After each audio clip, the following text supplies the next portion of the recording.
హైదరాబాద్లో జరుగుతున్న miss world పోటీలో అధికారుల్లో అత్యుత్సాహాన్ని, ఆలోచన పరుల్లో కొంత కలవరాన్ని కలిగిస్తున్నాయి. ఈ పోటీలకు పెద్ద ఖర్చు పెట్టడం లేదని, పైగా దీని ద్వారా తెలంగాణలో టూరిజం పెరుగుతుందని ప్రభుత్వం అంటోంది. డబ్బు తక్కువైన రాష్ట్ర ప్రభుత్వాలు విదేశీ పెట్టుబడులను ఆహ్వానించడానికి పడే తంటాల్లో ఇది ఒకటిని అర్థం చేసుకుందాం అనుకున్నా, అంతకు మించి గత ప్రభుత్వం చేయలేనిది తామేదో కొత్తది చేసి తామెంత గొప్పవాళ్లమో నిరూపించుకోవాలన్న కోరిక ఇక్కడ ఎక్కువ కనిపిస్తోంది. మిస్ వరల్డ్ నిర్వాహకులు దీనివల్ల ఆడవాళ్లలో స్ఫూర్తి పెరుగుతుందని ప్రకటించారు. కానీ ఈ కార్యక్రమం ప్రధానంగా మగవాళ్లలోనే ఎక్కువ స్ఫూర్తిని నింపుతోందని మీడియా రిపోర్టులు చూస్తే తెలుస్తుంది. దక్షిణాది రాష్ట్రాల్లో మానవ అభివృద్ధి సూచికలో ముఖ్యంగా చదువు, ఆరోగ్యంలో వెనుకబడి అన్ని రకాల హింసని ఎక్కువగా ఎదుర్కొంటున్న సాధారణ తెలంగాణ మహిళలకి రాజకీయాలు, ఉద్యోగాలు, పరిశ్రమల్లో వాటా లేనట్లే ఈ ప్రపంచ సుందరి పోటీలని టీవీలలో చూడటం తప్ప ఏమీ దొరకదు.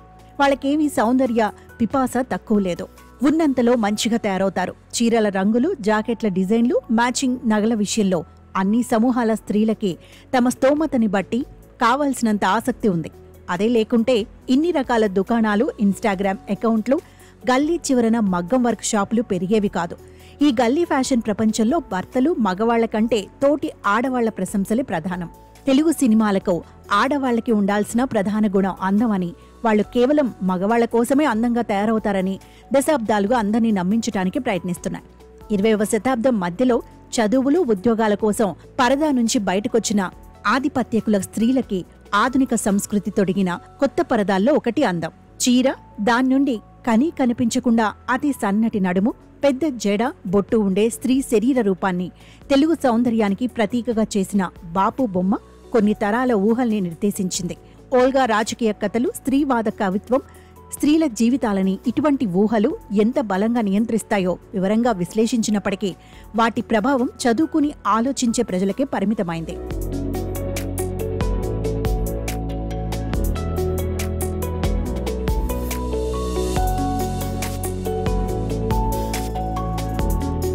తెలుగు సినిమాల్లో హీరోయిన్ల పాత్రలు కొద్ది మినహాయింపులతో స్త్రీలు అందం అనే మూసలోనే బందీగా ఉండిపోయాయి.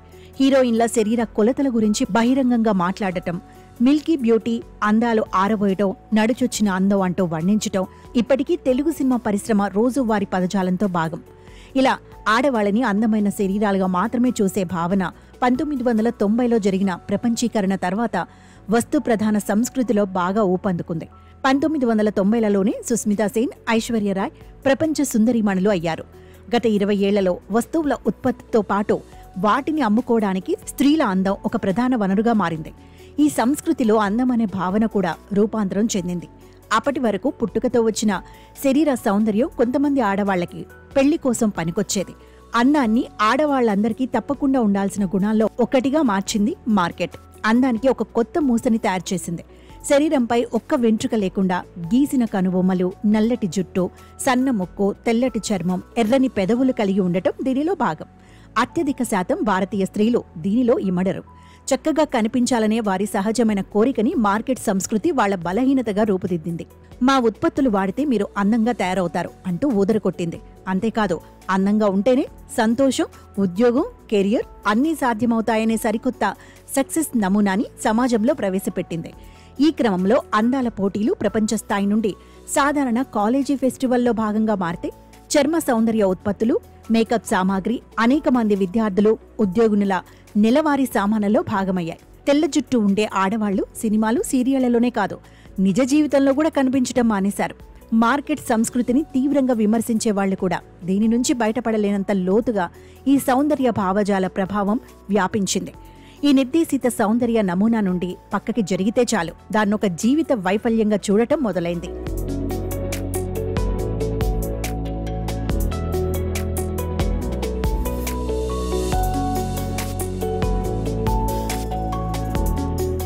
అయితే సౌందర్య భావజాలం కేవలం శరీరం బయట ఆగిపోదు, లోపలికి ఇంకుతుంది. అది ఆడవాళ్ల అంతరింగిక చూపులో భాగంగా మారి వాళ్లు తమని తాము అంచనా వేసుకునే తీరుని, ఆత్మవిశ్వాసాన్ని ప్రభావితం చేస్తుంది. ఈ ప్రభావం టీనేజీ అమ్మాయిలో, యువతులలో తీవ్రంగా కనిపిస్తుంది.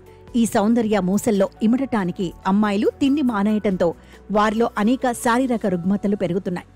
ఇంటర్నెట్ పుణ్యమాని నగరాలకి పరిమితమైన ఈ రుగ్మతలు అన్ని చోట్లకి పాకాయి. 30 ఏళ్ల ప్రపంచీకరణ తర్వాత బ్యూటీ పార్లర్లు ప్రతి గల్లీలో పుట్టుకొచ్చి అనేక మంది యువతుల జీవితాల్లో సౌందర్య ఉత్పత్తులు భాగమైపోయి అందం పరిశ్రమగా మారిపోయిన తర్వాత తెలంగాణ ప్రభుత్వం ఈ పోటీలని నిర్వహించి కొత్తగా ఏం సాధించాలని అనుకుంటోంది?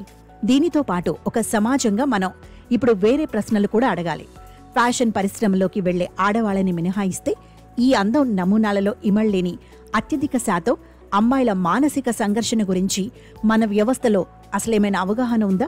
ప్రభుత్వం కానీ ఇతర విద్యాసంస్థలు కానీ దీని గురించి అధ్యయనాలు చేశాయా? చదువు, ఉద్యోగాలతో వచ్చే ఆత్మవిశ్వాసాన్ని ఈ సౌందర్య నమూనాలు ఏ విధంగా దెబ్బతీస్తున్నాయి? ఈ విమర్శ మార్కెట్ నుంచి బయటపడి అందంగా కనిపించాలనే ఆశని, చక్కగా తయారవ్వాలనే కోరికని వదిలేసుకోమని, ఇతరులిచ్చే కాంప్లిమెంట్లని ఆస్వాదించరాదని చెప్పదు. అలంకరణలో స్త్రీల వ్యక్తిగత ఇష్టాలు, నిర్ణయాధికారం ఉంటాయి. కానీ వారి నియంత్రణలో లేని మార్కెట్ పెద్దది. అక్కడ స్వయం నిర్ణయాధికారం తక్కువ. మార్కెట్ ఆడవాళ్లకిచ్చే చాయిస్ ఎటువంటిది? బట్టలు, చెప్పులు, హెయిర్ క్లిప్లు చవకగా అందించటం సరే, మన వేడి వాతావరణానికి సరిపడే సౌకర్యవంతమైన బట్టలు దొరుకుతున్నాయా?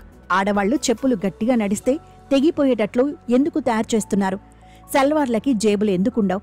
అత్యధిక శాతం వాడే చర్మ సౌందర్య ఉత్పత్తులకి ప్రభుత్వ నియంత్రణ ఉందా? వివిధ వయసుల ఆడవాళ్ల ఆరోగ్యంపై వీటి ప్రభావం ఏంటి? ఇవి కేవలం ఆడవాళ్లే కాదు, ఈ మధ్య ఫ్యాషన్ ప్రపంచంలోకి వచ్చిన మగవాళ్ల గురించి కూడా వెయ్యాలి. వాళ్లు వేసుకుంటున్న బిగుతు జీన్స్, వాడుతున్న హెయిర్ జెల్స్ శరీరంపై ఎటువంటి ప్రభావాన్ని చూపిస్తాయి? ఈ వ్యవస్థీకృత సౌందర్య నమూనా మనుషులకి తమతో, ఇతరులతో ఏర్పడే సంబంధాలని ప్రభావితం చేసి జీవితంలో వచ్చే ఒత్తిళ్లకి తోడైనప్పుడు దాని గురించి లోతుగా ఆలోచించాలి.